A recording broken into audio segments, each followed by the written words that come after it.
फिलहाल की जो सूरत हाल है, उस सूरत हाल से बचने के लिए एक ही हल है, उस समाजवादी को जिताना पड़ेगा, मजबूरी है। इस कंडीशन में कोई भी पार्टी फिलहाल उत्तर प्रदेश के अंदर नहीं है जो बीजेपी से मुकाबला कर सकती है। देवबंद का समीकरण यही है कि समाजवादी को ही जिताना, यही एक मकसद है। नहीं तो समाजवादी पार्टी ने यहाँ पे कार्तिक राणा को इलेक्शन में खड़ा किया है, उन्हें टिकट दिया है।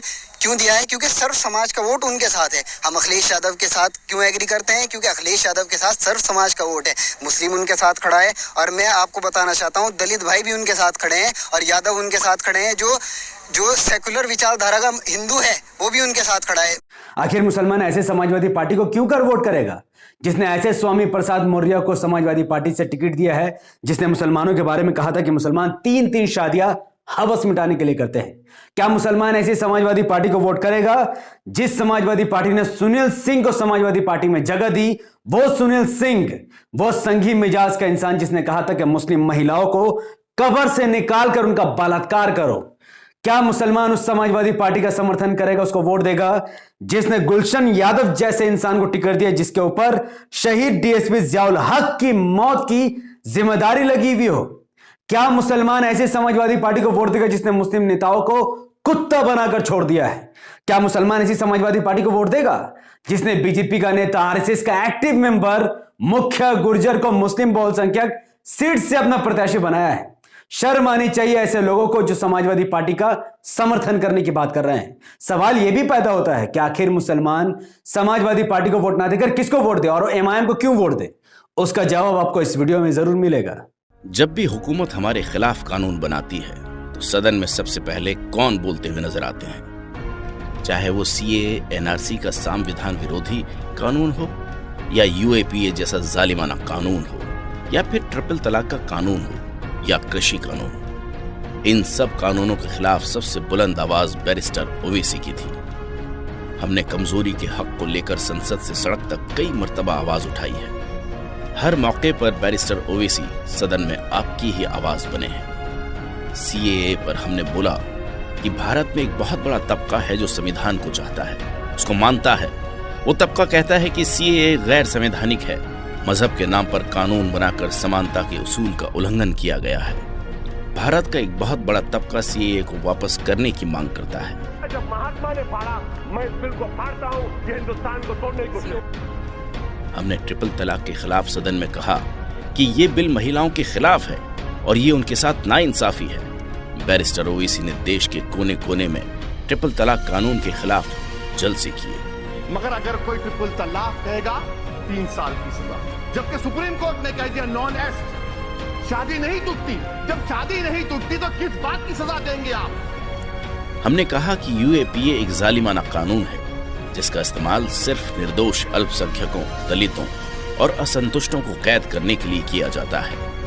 दशकों से हमारे युवाओं पर अत्याचार करने और उन्हें कलंकित करने इस्तेमाल किया जाता रहा है। जब दूसरे दल भाजपा के कानूनों का साथ दे रहे थे तब बैरिस्टर ओवैसी एक मजबूत विपक्ष की भूमिका निभा रहे थे। अब भागीदारी परिवर्तन मोर्चा के जरिए हम यूपी में आपकी सियासी पहचान को मजबूत करना चाहते हैं। आपसे गुजारिश की जाती है कि आप पतंग के निशान पर वोट देकर बैरिस्टर असदुद्दीन ओवैसी के हाथ मजबूत कीजिए। पतंग का निशान, सुरक्षा और सम्मान।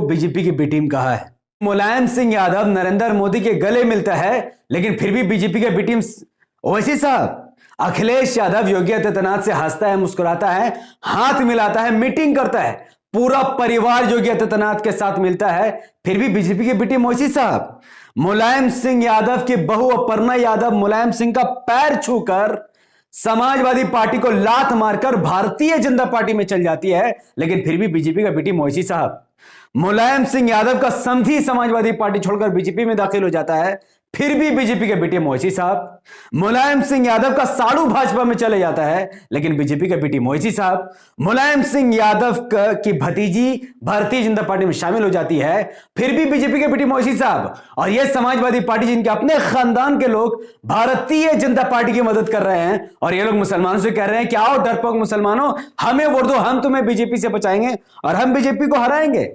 आरएसएस प्रमुख मोहन भागवत के साथ खुद मुलायम सिंह यादव बैठा हुआ है, लेकिन फिर भी मीडिया से लेकर हर कोई एआईएमआईएम अध्यक्ष बैरिस्टर ओवैसी साहब को मोहन भागवत का एजेंट बताता है।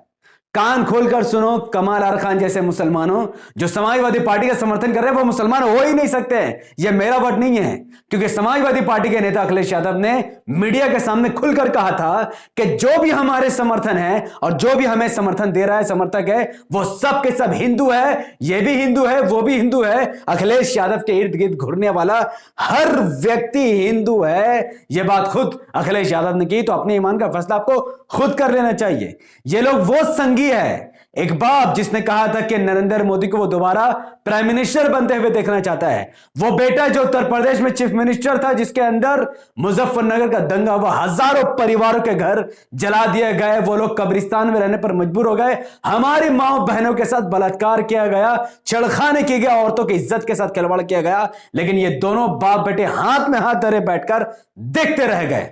बंद करो दर्री बिछाना समाजवादी पार्टी के लिए, बंद करो दर्री बिछाना उन सेकुलर पार्टियों के लिए जिन्होंने सिर्फ और सिर्फ आपके अंदर बीजेपी का डर भरा है। अगर समाजवादी पार्टी को मुसलमान वोट दे भी देता है और अगर समाजवादी पार्टी की सरकार बन भी जाती है, तो फिर समाजवादी पार्टी की तरफ से अखिलेश यादव चीफ मिनिस्टर बनेगा और मुसलमानों को ई रिक्शा थमाकर बाहर निकाल देगा। उससे ज्यादा आपकी कोई हैसियत नहीं है। लेकिन अगर आप असदुद्दीन ओवैसी साहब के हाथ को मजबूत करेंगे, असदुद्दीन ओवैसी साहब को पतंग के निशान पर अगर आप वोट देंगे, तो ओवैसी साहब आपको शिक्षा का अधिकार देंगे, बेहतरीन स्कूल, कॉलेज, हॉस्पिटल खोले जाएंगे, बेहतरीन इंस्टीट्यूट खोलेगा, जैसा कि हैदराबाद में ऑलरेडी खुल चुका है। तो फैसला आपको करना है। बीजेपी से डर कर, अपने ईमान का सौदा करके उस समाजवादी पार्टी को वोट देना जो मुसलमानों के दुश्मनों को अपनी पार्टी में भर रही है और उनके अपने परिवार के लोग पार्टी छोड़ छोड़कर बीजेपी में जा रहे हैं, या फिर उस शख्स को आपको वोट देना है जो सुबह से लेकर रात तक, दिन से लेकर शाम तक हर वक्त संविधान संविधान संविधान करते रहता है, अल्पसंख्यक की लड़ाई लड़ रहा है, मुसलमानों के लिए, दलितों के लिए और उन लोगों के लिए जो पिछड़ चुके हैं उनकी लड़ाई लड़ रहा है, जो स्कूल, कॉलेज, हॉस्पिटल खोलने की बात कर रहे हैं, आप उससे लड़ोगे? आप किसका साथ दे रहे हो, इसका फैसला आपको करना है। मैं जाते जाते आपको एक वीडियो छोड़कर जा रहा हूं, उसे देखिए, फिर आप फैसला कीजिए कि आपका आखिरी फैसला क्या होगा और आप किस पार्टी को वोट करेंगे। आप खुद इस बात का फैसला कीजिए। उत्तर प्रदेश में कुल 80 लोकसभा सीटें और 403 विधानसभा सीटें हैं, तो इससे आप उत्तर प्रदेश के चुनाव के महत्व का अंदाजा लगा सकते हैं। उत्तर प्रदेश के सियासत में जाति का एक अहम मुकाम है। आजादी के बाद से लेकर आज तक मुख्तलिफ जातियों के मुख्यमंत्री बने, सिवाय मुसलमानों के। उत्तर प्रदेश में आपको हर समाज के खुद की सियासी पार्टी मिल जाएगी, सिवाय मुसलमानों के। उत्तर प्रदेश में आपको हर समाज के नेता मिल जाएंगे, सिवाय मुसलमानों के। इसकी एक बड़ी वजह यह है कि आजादी के बाद से मुसलमानों ने सेक्युलरिज्म के नाम पर कभी कांग्रेस, कभी समाजवादी पार्टी, तो कभी बहुजन समाज पार्टी को अपनी पार्टी समझा।